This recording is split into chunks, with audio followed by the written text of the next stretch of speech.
Salut à tous, j'espère que vous allez bien. Après avoir passé mon CPU donc sous Water Cooling Custom il y a bientôt plus d'un mois de cela, j'ai décidé aujourd'hui de m'attaquer à une vidéo retours et avis sur ce système de refroidissement.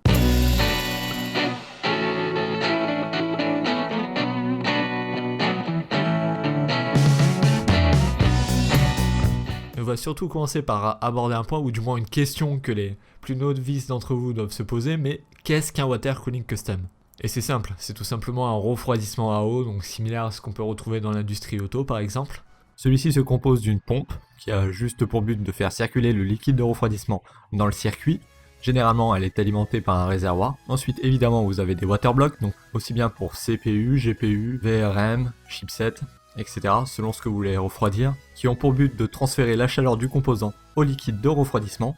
Ensuite, évidemment, il y a les radiateurs, qui ont pour but de dissiper la chaleur via des ventilateurs, et évidemment tous ces composants-là sont reliés via des tubes et des raccords.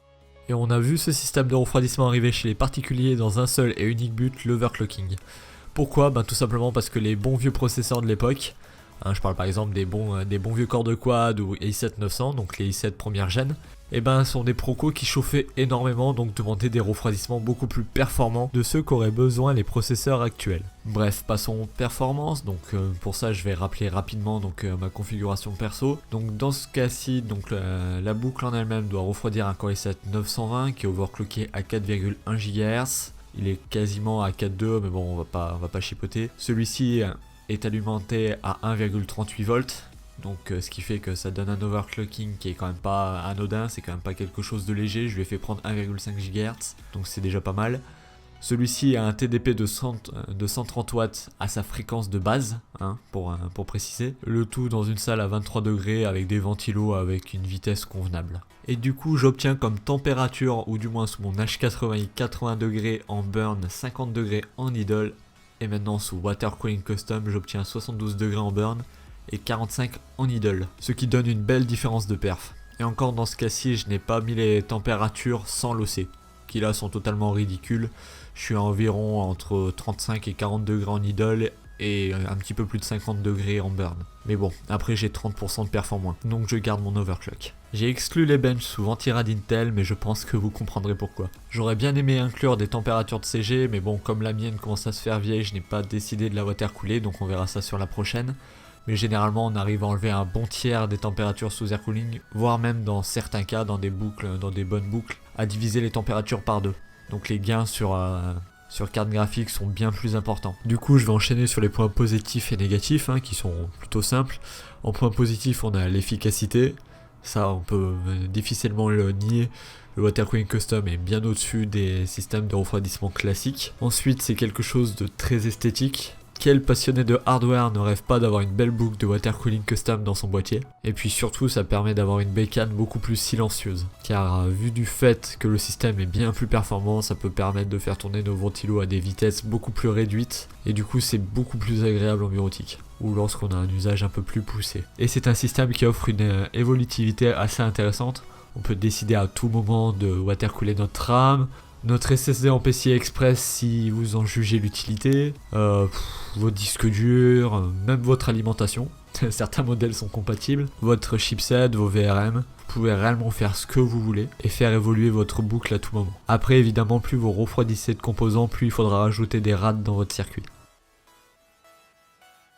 Et ensuite on va parler des points négatifs. Et là on va pas tourner autour du pot pendant longtemps. Le point négatif qui revient directement, c'est le prix. Ça coûte beaucoup trop cher pour ce que c'est, et ça, malheureusement, je peux pas dire le contraire. Ensuite, chose qu'il faut aussi appréhender, donc lorsqu'on réfléchit à ce type de solution de refroidissement, c'est le fait qu'il y ait du liquide qui circule à l'intérieur. Alors c'est ce qui fait la spécificité de ce système, mais si vous le montez mal et qu'il y a une fuite, il est clair que votre PC ne va pas apprécier. Après évidemment, si les composants ne sont pas alimentés et que ça se passe lors du remplissage de la boucle ou lors du test d'étanchéité, généralement vous craignez rien, vous séchez vos composants puis tout se passera bien. En revanche, si ça arrive composants alimentés lorsque vous vous servez de l'ordinateur, là ça risque de faire des dégâts. Ensuite, c'est en termes de compatibilité. Évidemment, il faudra un boîtier adapté, il faut de la place donc pour installer les rades, la pompe et les réservoirs. Ça paraît évident, mais pas tous les boîtiers peuvent intégrer un water cooling custom. Et ensuite, on va prendre pour dernier point négatif, c'est l'entretien. Bon, évidemment, comme tous les rades, faut le tenir nettoyé. Et évidemment, il y a un nouveau truc qui rentre en compte dans ce cas-ci, c'est qu'il faut vidanger sa boucle de temps en temps. Bon, c'est pas quelque chose d'extrêmement dramatique, mais faut penser à le faire. Après, évidemment, c'est pas une opération qu'on va faire tous les mois. Bon, pour terminer cette vidéo, je vais expliquer mon avis de manière un petit peu plus explicite. Vu que jusqu'à maintenant, j'ai plus fait qu'introduire le sujet. Pour moi, le water cooling custom est quelque chose de bien, qui est performant, évolutif et très esthétique, ça on va pas se le cacher. Mais à l'heure actuelle, vu que les Proco chauffent quasiment que dalle, autant dire ce qui est, le water cooling custom n'a plus grand intérêt. Pour moi, les seules configurations pour lesquelles le water cooling custom peuvent avoir un intérêt, c'est les grosses configurations avec des grosses plateformes en x99, ainsi qu'une solution multi-GPU en dessous, ou dans certains cas chez des professionnels. Après, ce qui est dommage sur ce type de refroidissement, c'est le prix. Voilà, pour le prix de mon waterblock par exemple, qui doit valoir à peu près 70 €, histoire d'arrondir. Pour ce prix-là, vous pouvez vous prendre un bon air cooling, style un NHU12S par exemple, ou un Darkrock 3, qui vous permettra de faire un bon petit overclock sur un Core i7 classique, je parle pas de Core i7 extrême, tout en gardant d'excellentes températures et avoir votre bécane silencieuse. Donc pour moi, ce type de refroidissement n'a pas un grand intérêt à l'heure actuelle en dehors de l'esthétisme. Après, il y a des exceptions qui confirment la règle, comme les Core i7 extrêmes, bien overclockés, ou alors les vieux processeurs. Après, je ne saurais pas me prononcer sur l'intérêt du water cooling custom du côté de chez AMD, vu que je suis pas un grand spécialiste de leurs processeurs. Après, vu que les processeurs haut de gamme AMD ont tendance à plus chauffer que les modèles Intel, je suppose que l'intérêt d'un water cooling custom devient plus important.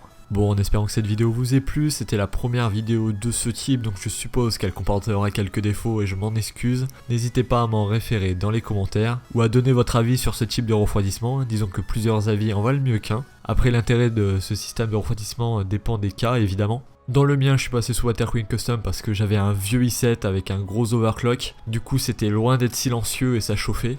Donc du coup c'est pour ça que je suis passé sur ce système, et puis surtout car je compte le faire évoluer par la suite. Et aussi parce que je me lasse pas de regarder ma boucle dans mon boîtier. En ce qui concerne le like et le dislike, c'est à vous de gérer. N'hésitez surtout pas à vous abonner à ma chaîne si celle-ci vous intéresse. Et puis donc à bientôt pour une nouvelle vidéo.